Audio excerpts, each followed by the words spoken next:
Welcome to the Book Lounge. Today, we're unlocking the secrets behind one of the most powerful forces shaping our lives, our habits. In The Power of Habit by Charles Duhigg, you'll discover how small changes can spark a total life transformation. Whether you're looking to break a bad habit, build a better one, or simply understand why we do what we do, this book holds the key. Stick around to find out how mastering your habits could be the ultimate game changer. Chapter 1, The Habit Loop, How Habits Work. In Chapter 1, we are introduced to the basic structure of how habits form and operate in our daily lives. This framework is called the habit loop, which consists of three essential components: the cue, the routine, and the reward. Understanding this loop is crucial for both breaking bad habits and creating new ones. The chapter starts with an example of Eugene Pauly, a man who lost the part of his brain responsible for creating new memories due to illness. Despite this, Eugene was able to establish new habits. He couldn't remember where his kitchen was when asked, but when he was hungry, he could walk directly to the kitchen without thinking. This highlighted that habits are not stored in the part of the brain responsible for memory, but are instead ingrained in a different, more primitive part of the brain called the basal ganglia. This shows that habits function even when our memory or conscious thought processes are impaired. Next, we learn about the habit loop and how it forms. Every habit begins with a cue, a trigger that tells your brain to go into automatic mode and which habit to use. It can be something as simple as the time of day, a particular location, or an emotional state. For example, seeing your phone when you wake up might be the cue to check social media. The second part of the loop is the routine, which is the behavior or action itself. This can be something physical, like brushing your teeth, mental, like zoning out while watching TV, or emotional, like feeling anxious and biting your nails. It's the habitual behavior that follows the cue. The final part of the loop is the reward, which is the positive reinforcement that tells your brain the routine is worth remembering and repeating. Rewards can range from a sense of accomplishment, satisfaction, pleasure, or even relief from stress. For instance, eating a piece of chocolate might provide a burst of sugar, making you feel energized or happy. Through repetition, the cue routine reward loop becomes more and more automatic. Over time, the brain starts craving the reward when it senses the cue, making the habit harder to break. This explains why certain behaviors become ingrained, even if they're not necessarily good for us. For example, if you snack on unhealthy food every time you feel stressed, your brain learns to associate stress with the reward of a tasty treat, reinforcing the cycle. To illustrate the power of the habit loop, the chapter discusses how marketers have successfully used this knowledge to influence consumer behavior. One of the most famous examples is how toothpaste companies in the early 20th century incorporated rewards into their marketing. By emphasizing the tingling sensation of mint in toothpaste, they trained people to associate brushing their teeth with a feeling of cleanliness and satisfaction. This small sensory reward helped turn toothbrushing from an uncommon practice into a worldwide daily habit. The chapter also explains why it's difficult to break bad habits. Once a habit loop is formed, your brain stops fully participating in decision-making regarding that action. This allows you to focus mental energy on other tasks while your habits run on autopilot. However, this also means that bad habits can persist because your brain craves the reward, even if you know the routine isn't healthy. The key to changing habits, then, lies in identifying the components of your habit loop. By recognizing the cue that triggers the habit and the reward your brain craves, you can try to alter the routine that lies in between. For example, if stress is the cue and you find yourself overeating as a routine, you might be able to substitute the overeating with a healthier routine like exercise or meditation, while still achieving the reward of stress relief. In the closing section of the chapter, the author introduces the idea that while habits are powerful, they are not destiny. Once we understand how the habit loop works, we can begin to exert more control over our behaviors. By analyzing and adjusting the components of our own habit loops, we can make deliberate changes to improve our lives. Chapter 1 lays the foundation for understanding how habits shape our everyday behavior and offers a framework for mastering or altering them to our advantage. It's the first step toward recognizing the invisible patterns that influence much of what we do and learning how to reshape them. Chapter 2, The Craving Brain, How to Create New Habits. In Chapter 2, we delve deeper into how habits are formed and strengthened by cravings. While the habit loop, cue, routine, and reward explains how habits operate, this chapter highlights that the real driving force behind habits is the brain's craving for the reward. Understanding and leveraging this craving is crucial to creating new habits or changing old ones. The chapter begins by discussing how craving plays a pivotal role in turning a simple behavior into a habit.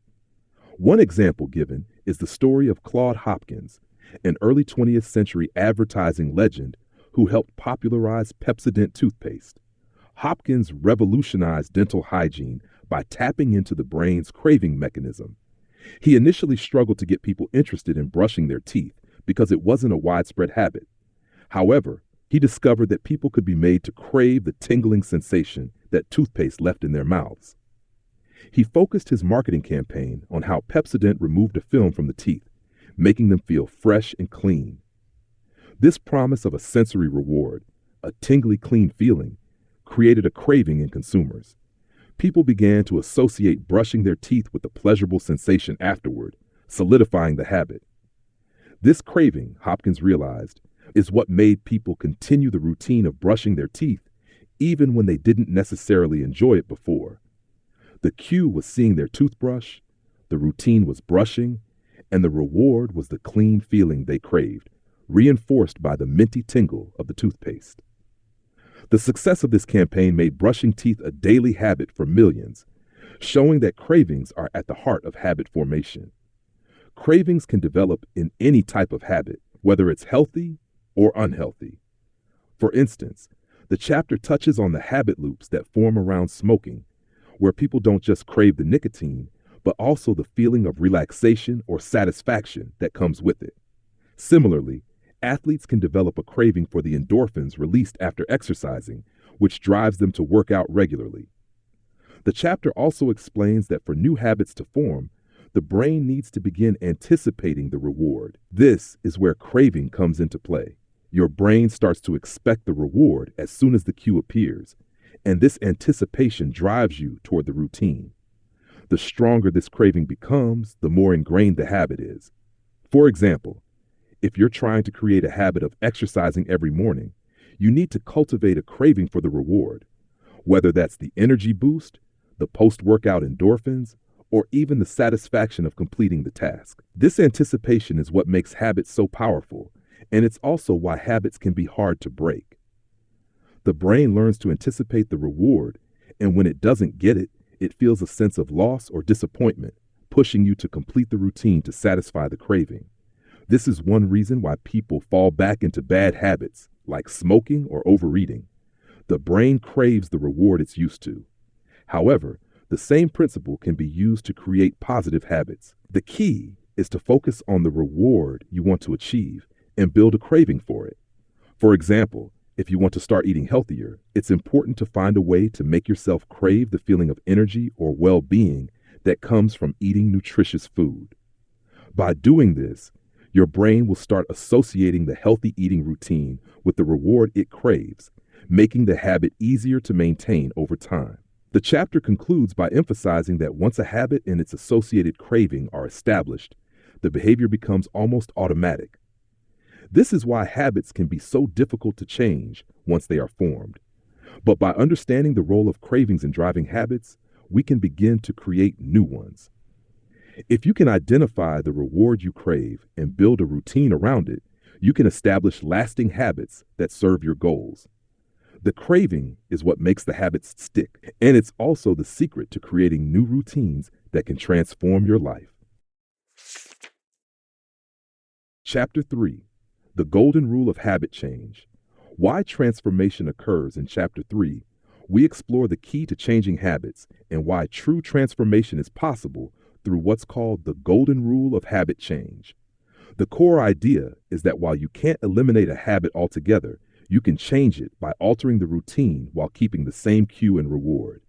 This concept is central to making lasting behavioral changes. The chapter begins by highlighting the story of Tony Dungy, an NFL coach who used this principle to transform his struggling teams into winners. Dungy realized that while many coaches focused on teaching complex strategies, the key to success was ingraining simple habits into his players. He didn't ask them to learn new plays, but instead focused on changing their reactions to familiar cues on the field. By repeating these routines until they became automatic, Dungy's teams began to win consistently as players responded quickly and instinctively to game situations. This story illustrates that when you change the routine of a habit loop, performance can improve without changing the cue or reward. This leads to the golden rule. If you want to change a habit, you don't need to get rid of the cue or the reward. Instead, you need to swap out the routine for a different behavior that still delivers the reward. The brain craves the reward, so as long as the new routine provides it, the habit can change. One of the most significant examples of this rule comes from the world of addiction recovery, specifically Alcoholics Anonymous, AA. AA doesn't ask people to stop feeling the cues that make them want to drink, such as stress, loneliness, or social pressure. Instead, it encourages them to change the routine. Instead of turning to alcohol when they experience these cues, members are encouraged to attend meetings, talk to a sponsor, or practice mindfulness.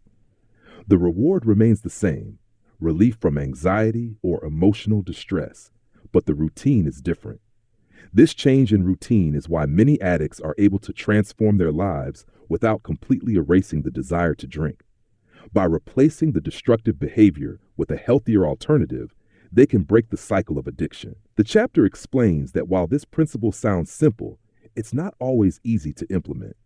Changing a habit requires identifying the cue and the reward clearly, then experimenting with new routines to find one that satisfies the craving. For instance, if someone wants to stop snacking on junk food, they need to first identify the cue. Is it boredom, stress, or hunger? Then they need to find a healthier routine that still delivers a satisfying reward. This could be eating a healthier snack, going for a short walk, or even taking a break to stretch. The key is to make sure the new routine is as rewarding as the old one. Moreover, the chapter emphasizes that belief plays a crucial role in habit change. For people to truly transform their habits, they need to believe that change is possible. In the case of AA, belief often comes from the support of the community and the shared experiences of others who have successfully changed their habits. This belief in the ability to change, combined with the practice of the new routine, strengthens the new habit loop. The chapter also touches on the importance of willpower in habit change. Willpower can be thought of as a muscle that gets stronger with use. When people successfully change a habit, they often develop more willpower, which makes it easier to tackle other habits or challenges in their lives. This explains why some people who quit smoking, for example, also start exercising or eating healthier. They've built the mental strength to make other changes as well. In the end, the golden rule of habit change shows that transformation is possible when you focus on changing the routine of a habit while keeping the same cue and reward. With practice and belief, anyone can rewire their habits and create lasting change. This approach applies not just to individuals, but also to organizations and societies, where altering routines can lead to major transformations in performance and behavior. Chapter 4, Keystone Habits, or the Ballad of Paul O'Neill. Which habits matter most? In Chapter 4, we are introduced to the concept of keystone habits, which are certain patterns that, once changed, can trigger a cascade of positive shifts in other areas of life. These habits are essential because they have a ripple effect, influencing other behaviors and creating widespread change without necessarily focusing on multiple aspects at once. By identifying and transforming keystone habits, individuals and organizations can experience profound improvements. The chapter illustrates this concept through the story of Paul O'Neill, who became the CEO of Alcoa, a struggling aluminum company, in 1987. When O'Neill was appointed, expectations were high for him to focus on profit margins, efficiency, or shareholder returns. Instead, O'Neill surprised everyone by making worker safety his top priority. He announced that his primary goal was to achieve zero injuries across the company, which seemed unrelated to improving financial performance. This singular focus on safety was what O'Neill identified as Alcoa's keystone habit. O'Neill understood that by focusing on safety, he could trigger changes in how the company operated as a whole. For example, improving safety meant workers needed better communication and faster problem-solving processes. As safety procedures improved, the company's overall efficiency and quality of production also increased. Workers became more engaged, managers were forced to streamline operations, and innovation flourished. Over time, these changes had a direct impact on Alcoa's profitability. The company's stock value soared, and it became one of the most successful aluminum companies in the world. This story demonstrates how keystone habits can have a powerful impact beyond the initial area of focus. Keystone habits work because they give individuals or organizations a foundation upon which other positive behaviors can be built. They create a sense of small wins, which motivate people to continue making progress, and they alter how people view themselves and their capabilities. When a keystone habit is changed, it often reshapes people's beliefs about what is possible, sparking broader transformation. The chapter also explores how keystone habits operate in personal lives. For example, one of the most commonly cited keystone habits is exercise. When people start exercising regularly, other areas of their lives often improve as well. They tend to eat healthier, sleep better, and manage stress more effectively. Regular exercise can also lead to improvements in self-discipline, which spills over into work or personal relationships. In this sense, adopting a single healthy habit, like working out, can trigger a range of positive changes in unrelated areas. Another example of a keystone habit is family dinners. Families that eat together tend to have children who do better in school, have higher self-esteem, and avoid risky behaviors like drug use. The routine of having a shared meal fosters communication and builds emotional connections, which leads to better outcomes in other aspects of life. The keystone habit of a shared dinner strengthens family bonds, creating an environment where healthier habits can develop. However, the chapter points out that not all habits have this ripple effect. Keystone habits are unique because they set off a chain reaction that influences other behaviors. The challenge is to identify which habits serve as keystones in your own life or organization. Once these habits are recognized, changing them can lead to significant overall improvement. The chapter concludes by noting that keystone habits are not always obvious. In some cases, they emerge only after careful observation and experimentation.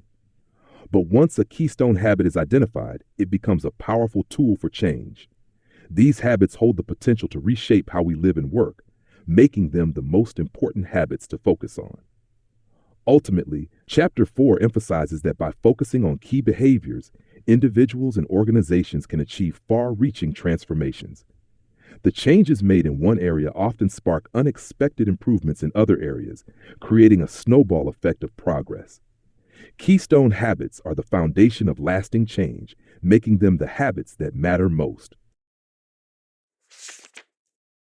Chapter 5: Starbucks and the Habit of Success. When willpower becomes automatic. Chapter 5 delves into the relationship between habits and willpower, focusing on how willpower can be strengthened and turned into a habit that leads to success. The chapter uses the example of Starbucks to illustrate how organizations can cultivate willpower in their employees and how individuals can learn to make willpower an automatic part of their routines. The chapter begins by highlighting that willpower is often seen as the single most important habit for individual success. Studies show that people with higher levels of willpower tend to have better relationships, healthier lives, and higher professional achievement. However, willpower is not an innate quality that people either have or don't have. It can be trained and strengthened over time. In fact, willpower can be made automatic, so it becomes part of daily routines without requiring constant effort or decision-making. Starbucks serves as a prime example of how willpower can be cultivated on a large scale. In the 1990s and 2000s, Starbucks focused not only on delivering good coffee, but also on training its employees, referred to as partners, to handle the stress and emotional challenges of customer service. Dealing with rude customers or high-pressure situations could easily lead employees to become frustrated or lose their temper. However, Starbucks developed a system to teach their employees willpower through training and habit development. One of the key techniques used at Starbucks is called LATTE, an acronym for a problem-solving method. Listen, acknowledge, take action, thank the customer, and explain what you've done. This system allows employees to respond calmly and systematically when confronted with a difficult situation. By repeatedly practicing this method, employees begin to automatically follow the LATTE routine when faced with stressful situations without having to think about it. Over time, this becomes a habit that strengthens their willpower to remain composed and solution-oriented, even under pressure. Starbucks' approach to training demonstrates the power of routines in building willpower. By giving employees tools to manage stress, the company helped them develop self-discipline that extended beyond just work. Many employees reported that the willpower they developed at work helped them handle personal challenges, such as quitting smoking or managing their finances. This shows that willpower, like any other habit, can be cultivated through repetition and practice until it becomes automatic. The chapter goes on to explain that willpower, while critical, is like a muscle. It can become fatigued. This is known as willpower depletion. When people face stressful situations or are forced to make too many decisions, their willpower weakens, and they are more likely to give in to bad habits or make poor choices. However, just like a muscle, willpower can be strengthened through regular exercise. Small acts of self-discipline, like sticking to a schedule or avoiding distractions, can gradually build up one's willpower over time, making it more resilient. Starbucks recognized this and incorporated it into their training. Employees were taught how to anticipate stressful moments and how to plan for them. For example, they were asked to identify their personal weaknesses, such as losing patience when a line is long, and then rehearse how they would respond to these situations ahead of time. This mental rehearsal helped them maintain their composure when those moments actually occurred. By practicing these scenarios, employees were able to respond with willpower automatically without needing to exert as much conscious effort. The chapter also touches on how willpower is linked to personal responsibility and accountability. Starbucks encouraged its employees to take ownership of their behavior and outcomes. This sense of control is critical because people are more likely to exert willpower when they feel they are responsible for the results. Studies have shown that when individuals feel like they are in control of a situation, they are more motivated to use self-discipline and are less likely to succumb to willpower depletion. The final section of the chapter discusses how this principle of building willpower can be applied to individual lives. The key takeaway is that people can create habits of willpower by identifying the moments when they are most likely to fail and planning for how they will respond. Whether it's deciding how to handle the temptation of junk food or staying calm during stressful situations, planning ahead and practicing self-discipline can turn willpower into an automatic habit. Overall, Chapter 5 shows that willpower is not something that people either have or lack. It's a habit that can be cultivated through practice, preparation, and the creation of routines. By making willpower automatic, as Starbucks did with its employees, individuals can develop the self-discipline necessary for long-term success in both their personal and professional lives. Chapter 6: The Power of a Crisis: How Leaders Create Habits Through Accident and Design. In Chapter 6, the focus shifts to how crises can serve as powerful catalysts for change, particularly in organizations. Leaders, whether they realize it or not, often use crises as opportunities to reshape the habits within their companies or institutions. The chapter demonstrates how habits that seem resistant to change can be overhauled during moments of turmoil as people and organizations become more open to new behaviors and routines. The chapter opens with the story of the Rhode Island Hospital, a respected institution with a serious problem: a deeply ingrained culture of dysfunction and miscommunication among its staff. This led to a string of medical errors, some of which were fatal. Despite efforts to improve the hospital's safety and culture, nothing seemed to work. However, the real turning point came after a highly publicized incident where a doctor's mistake caused a patient's death. The crisis sparked outrage and brought intense media scrutiny, forcing the hospital to confront its failures. In response to the crisis, the hospital's leadership took bold steps to change the routines and habits within the institution. New procedures were introduced, such as requiring surgical staff to follow strict checklists and empowering nurses to speak up if they saw something wrong. While there was resistance at first, the urgency created by the crisis made the hospital more open to change. The crisis shattered the complacency of the staff, allowing leadership to introduce new habits that eventually transformed the hospital's culture and improved patient safety.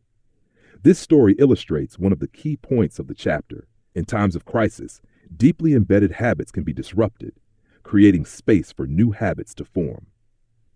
In normal circumstances, people and organizations tend to resist change because habits are comfortable and familiar. But when a crisis strikes, the usual ways of doing things no longer work, and the urgency to solve the problem allows for significant transformation. Leaders can take advantage of this window of opportunity to redesign the habits of their organizations, often with lasting results. Another example in the chapter involves the London Underground, which faced a deadly fire in 1987 that killed 31 people. The fire exposed a web of bad habits within the organization, such as poor communication between different departments and a lack of accountability for safety. Before the fire, these issues had been ignored or tolerated, but the disaster forced the leadership to reevaluate how the system operated. After the crisis, they introduced a series of reforms that significantly improved safety protocols and operational efficiency. What had previously been seen as unsolvable problems were suddenly addressed because the crisis made change unavoidable. The chapter emphasizes that crises, while destructive, often have the power to break through the inertia that keeps harmful habits in place. Leaders who understand this dynamic can use crises as a tool for creating positive change. However, the chapter also makes it clear that crises do not automatically lead to better habits. Leadership plays a crucial role in guiding the process. Leaders must seize the moment and design new routines and structures that can replace the old habits. Without decisive action, organizations can fall back into their dysfunctional patterns once the immediate crisis fades. In addition to crises, leaders can also design change deliberately by using smaller, controlled disruptions to foster new habits. The chapter explores how some organizations proactively create mini crises to shake things up and drive change. For example, some companies will set intentionally high performance targets or impose tight deadlines to create a sense of urgency. This pushes employees to find new ways of working, leading to innovation and improved productivity. In these cases, leaders are using the principles of crisis-induced change in a more intentional and controlled way to reshape the habits of their teams. Ultimately, Chapter 6 reveals that crises, whether accidental or deliberately created, can be powerful tools for habit transformation. Leaders who recognize the potential in these moments can guide their organizations through turbulent times and emerge stronger. Crises disrupt old routines and make people more open to change. But effective leadership is essential for turning that openness into lasting improvement. By acting decisively and creating new structures that support better habits, leaders can take advantage of crises to reshape the very fabric of how their organizations operate. The chapter highlights that while crises are often painful, they hold the potential to be a turning point, creating opportunities for growth, innovation, and lasting change. Chapter 7. How Target Knows What You Want Before You Do, When Companies Predict and Manipulate Habits. Chapter 7 explores how companies study and use consumer habits to predict their behavior and, in some cases, manipulate purchasing decisions. The chapter focuses on the ways in which businesses, particularly retailers like Target, have become experts at identifying and exploiting habits to increase sales. The discussion reveals the ethical gray areas that arise when companies use personal data to subtly influence consumer choices, often without customers even realizing it. The chapter starts by introducing the story of Andrew Pohl, a statistician at Target, who helped the company develop a sophisticated system for analyzing customer data. By tracking customer purchases and linking them to personal information, Target was able to detect patterns in buying habits. These patterns, or consumer habits, became powerful tools for predicting future behavior.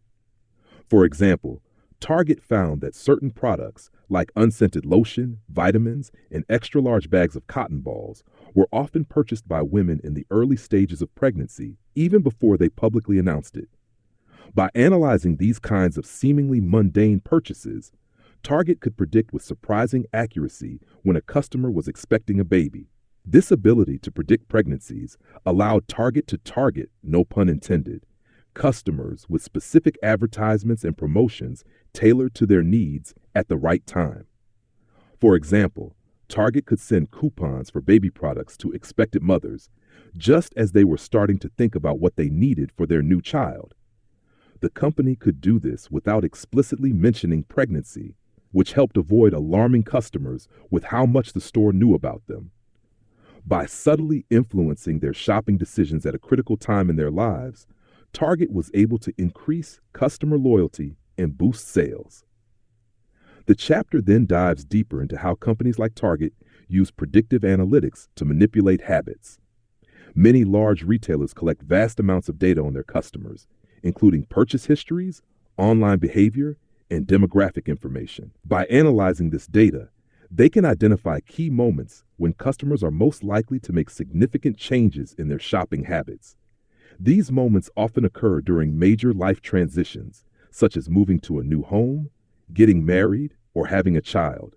Companies understand that during these times, consumers are more open to forming new habits, and they capitalize on this openness by offering targeted products and promotions. The process of shaping consumer habits involves three key steps: identifying the habit loop, cue, routine, and reward, analyzing customer data to recognize patterns, and then designing marketing strategies that tap into these routines. By understanding the cues that trigger buying behavior, companies can present products at precisely the right time, ensuring that their offerings become part of the customer's routine. For instance, if a customer regularly buys coffee at a specific time each day, a company might send them a discount for their favorite coffee brand right before their usual purchase time. This kind of targeted marketing encourages customers to stick with a particular brand and reinforces the purchasing habit. While this practice is highly effective from a business perspective, it raises important ethical questions. The chapter explores the fine line between giving customers what they want and manipulating their behavior without their full awareness. Target's pregnancy prediction program, for instance, stirred controversy when a father received a mailer of baby-related products addressed to his teenage daughter, who had not yet told her family she was pregnant. This incident sparked a debate about the role of privacy and the moral responsibilities of companies that have access to intimate details of their customers' lives. The chapter suggests that while companies like Target may not be acting maliciously, their ability to predict and manipulate habits highlights the power of data in modern marketing. Companies are constantly refining their ability to influence decisions, often without consumers being fully aware of how much their behavior is being shaped by external forces. As technology continues to advance, the potential for businesses to exploit personal habits for profit will only increase. The chapter concludes by noting that while consumer manipulation may seem unsettling, it's important to recognize that businesses have always sought to influence behavior. What's changed is the level of precision with which they can now do so, thanks to the wealth of data available. As consumers, understanding how companies leverage our habits is crucial to maintaining control over our own decisions. Ultimately, this chapter offers a fascinating look into the world of corporate habit analysis and how it shapes consumer behavior. It highlights the ways in which companies subtly guide us towards certain choices, often without us even realizing it. As predictive analytics become increasingly sophisticated, the balance between helpful marketing and intrusive manipulation will remain a critical issue in the evolving relationship between businesses and their customers. Chapter 8: Saddleback Church and the Montgomery Bus Boycott, How Movements Happen. Chapter 8 focuses on the power of social habits and how they fuel large-scale movements, shaping history and driving change. By exploring two pivotal examples, the rise of Saddleback Church and the Montgomery Bus Boycott, the chapter illustrates how collective habits and social networks help movements grow and succeed. These examples highlight that while individual habits can be powerful, the habits of communities, networks, and societies are what enable widespread change. The chapter begins with the story of Saddleback Church, one of the largest and fastest-growing evangelical churches in the United States. The church, founded by Pastor Rick Warren in 1980, grew from a small Bible study group into a megachurch with tens of thousands of members. The success of Saddleback Church was not simply the result of Warren's preaching or religious doctrine, but also the careful cultivation of social habits among its members. Warren understood that people are drawn to communities where they feel a sense of belonging and purpose. Saddleback's growth was driven by the formation of small groups within the congregation. These small groups were key to fostering connections among members, turning them into a tight-knit community where people formed close relationships. The church encouraged members to join these groups, creating routines of regular meetings and social interaction. Over time, this became a powerful habit as people were drawn to return not just for the religious services, but for the social bonds they had built. The strength of these relationships made the church feel like a second family to many, which fueled its expansion. The chapter then shifts to the historic Montgomery Bus Boycott, an event that marked a turning point in the American Civil Rights Movement. In 1955, Rosa Parks' refusal to give up her seat to a white passenger on a segregated bus sparked the boycott, which lasted over a year and led to the desegregation of public buses in Montgomery, Alabama. However, the success of the boycott did not just happen overnight. It was the result of a complex web of social habits, community networks, and leadership that helped sustain the movement over time. The boycott was organized by a wide array of community leaders, including the newly appointed leader of the Montgomery Improvement Association, a young preacher named Martin Luther King Jr. The movement spread quickly because it tapped into existing social networks, particularly through churches and civic organizations. These institutions were already deeply embedded in the African American community and had their own habits of gathering people for meetings, discussions, and social events. By using these established networks, the organizers were able to quickly mobilize large numbers of people to support the boycott. At the heart of the boycott's success was the creation of new social habits. Instead of riding the buses, people began organizing carpools or walking long distances to work, day after day. This routine of participating in the boycott became a new habit for the community, reinforced by the shared sense of purpose and solidarity among the participants. The commitment to the boycott grew stronger over time as more people joined and supported each other, creating a social movement that was much bigger than any one individual. What made the boycott particularly effective was how it transformed individual actions into collective power. People who might have felt powerless in the face of institutional racism realized that by working together, they could enact meaningful change. The movement's success was not just about a single act of defiance, but about how small, repeated actions, like refusing to take the bus, became a collective force. This is a key insight. Successful movements rely on the social habits that bind people together and enable sustained collective action. The chapter emphasizes that movements happen when leaders understand and use these social habits to create a sense of community and shared identity.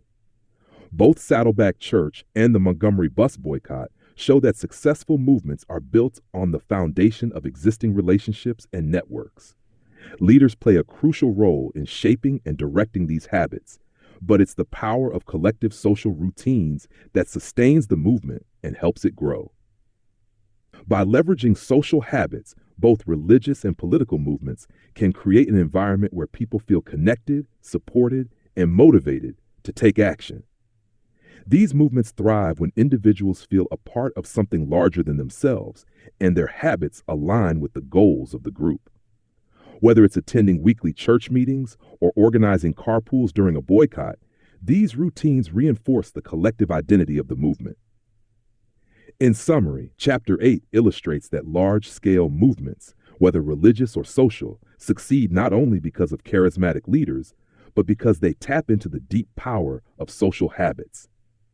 When people come together, form routines, and build networks of support, their collective actions can lead to profound change. The power of a movement lies in its ability to transform individual habits into a shared force for progress. Chapter 9. The Neurology of Free Will. Are we responsible for our habits? In this final chapter, the focus is on the intersection of habit and free will, and it raises critical questions about personal responsibility in relation to the habits we form.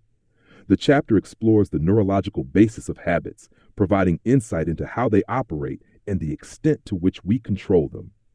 By diving into both scientific studies and real-world examples, it challenges the idea of how much of our behavior is truly under conscious control and whether we are responsible for actions that are driven by automatic, habitual routines. The chapter opens by explaining the neurological foundation of habits. Habits are formed and stored in the basal ganglia, a part of the brain that plays a key role in controlling routine actions. When a habit becomes ingrained, the decision-making process shifts from the prefrontal cortex, where conscious thought and reasoning occur, to the basal ganglia, which allows these behaviors to become automatic. This process frees up mental energy for more complex tasks, but also means that many of our actions are carried out without deliberate thought. To highlight this, the chapter presents the case of a man named Eugene, who had suffered severe brain damage that left him unable to form new memories. Despite this, Eugene continued to perform certain habitual actions, such as taking walks or preparing food, even though he couldn't consciously recall doing them. His brain relied on deeply embedded routines that bypassed his memory problems, demonstrating how powerful and automatic habits can be.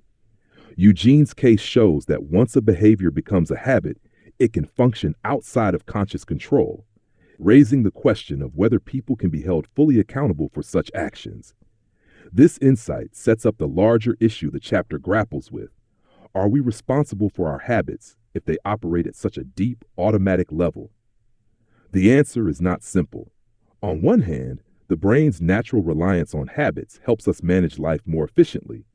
However, this also means that some of the choices we make feel automatic or out of our direct control. Yet, the chapter emphasizes that while habits are powerful, they can be reshaped through conscious effort.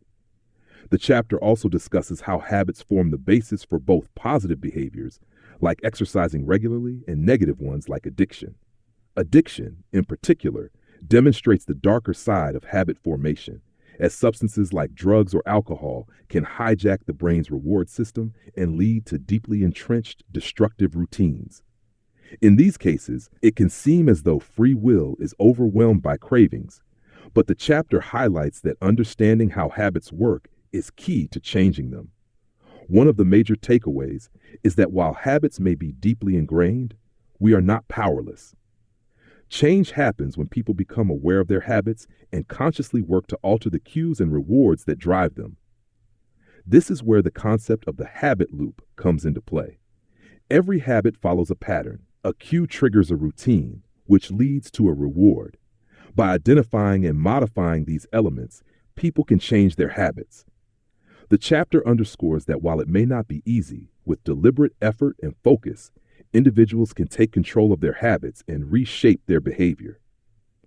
The chapter concludes by addressing the ethical and societal implications of the relationship between habits and free will.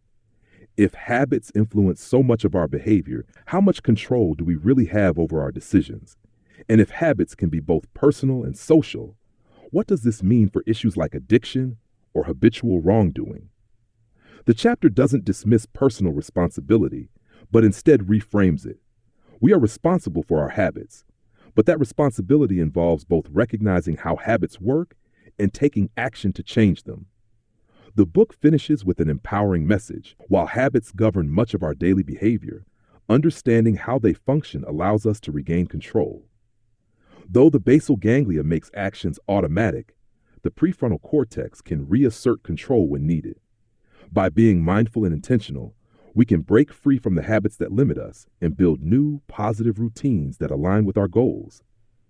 In this final chapter, the balance between habit and free will is carefully examined, concluding that while habits can feel automatic, the ability to reshape them remains firmly in our hands. By becoming aware of the cues, routines, and rewards that structure our behavior, we can change our habits and ultimately our lives. Thank you for joining me on this journey through the power of habit by Charles Duhigg here at the Book Lounge. If you enjoyed today's exploration into the science of habits, be sure to like this video and subscribe for more transformative insights. I want to hear from you.